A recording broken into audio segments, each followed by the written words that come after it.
제가 이전에 방송에서 예전에 일본이 한국에게 그렇게 경제 침략을, 경제보복, 경제 침략을 했을 때 우리가 이긴다라고 말씀을 처음부터 드렸었고요.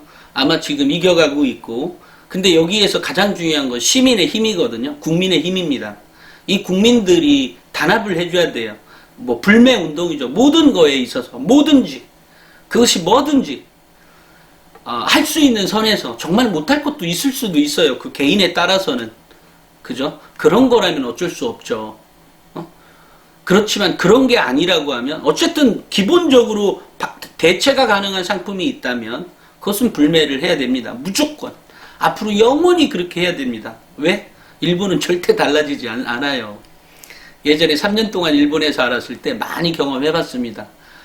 뭐 요시다 쇼인이나 뭐 이런 애들 보면요, 달라지지 않아요. 저는 그때 당시에 학생들이 지금 아마 40대 후반이거나 50대 초반이 되었을 거거든요. 제가 만났던, 그때 대학원에서 만났던 학생들이나 대학교 학생들이 40대 후반?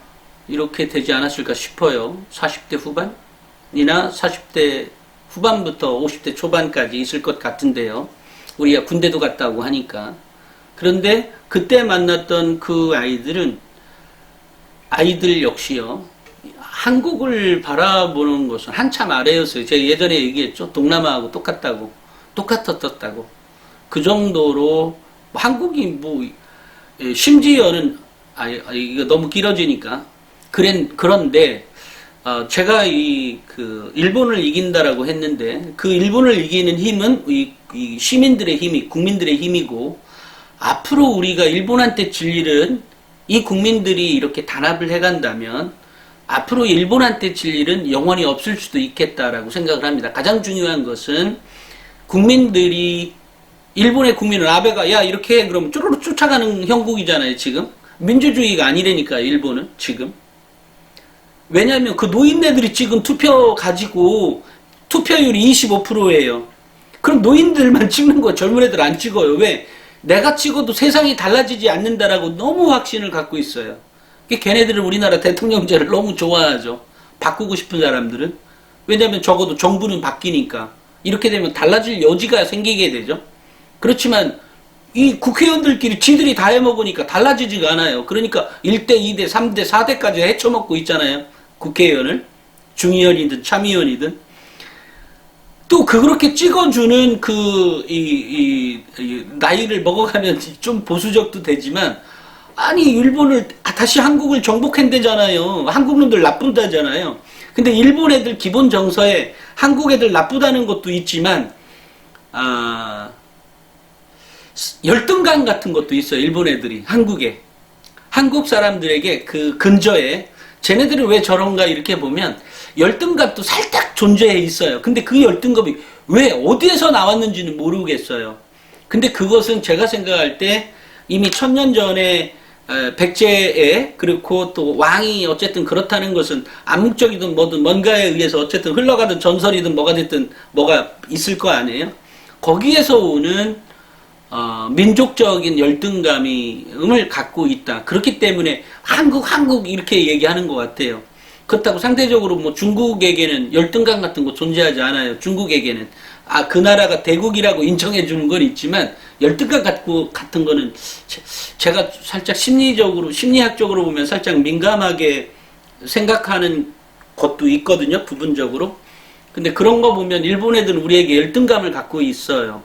뭐 정한론 나오고 하는 것들이 다 그런 거에서 출발한다고 봅니다. 물론 뭐 그거 말고 뭐 대만도 있고 여러 가지가 있는데, 제가 본 견지에서는 어쨌든 일본 애들은 저 가슴 밑바닥, 저 그들 그 피에는 열등감이 존재하는 것 같아요. 그 피, 그래, 이 표현이 정확할 것 같아요. 마음까지 여기 한 끝에, 저 밑에 있는 저 그 끝에는 열등감이 존재합니다. 일본 애들은 우리 한국 사람들에게. 그러니까 그 열등감이 뭐에서 출발했는지는 제가 좀 전에 얘기했던 그런 정도고요. 왜냐면 제가 유추해 볼 수 있는 게 그 정도입니다. 왜냐면 달리 설명할 수가 없어요. 물론 뭐 조선통신사들이나 아니면 뭐 고구려 백제 시대에도 이렇게 왕래가 있었을 때 그 당시에 뭔가 이렇게 집안에 보면 무슨 족보 같은 거? 비슷한, 족보는 아니고 뭔가 오래전에 남아있는 거를 일본의 굉장히 유명한 뭐 정치인들이나 이런 애들은 어쨌든 그 아버지 때도 어쨌든 그렇게 잘 살지 않았을까, 살았기 때문에 그런 것들을 늘 이렇게 자랑스럽게 여긴다 그래요. 근데 우리한테 단순히 이렇게 대하는 거 보면 우리를 하층민 취급하잖아요. 그런 거 보면 이해가 안 되는 거잖아요. 그렇게 존경하는 그런 것들을 이렇게 갑옷처럼 쭉 갖고 내려오면서 어떻게 우리한테 그렇게 멸시하고 이렇게 할까? 이건 전혀 반대되는 거죠.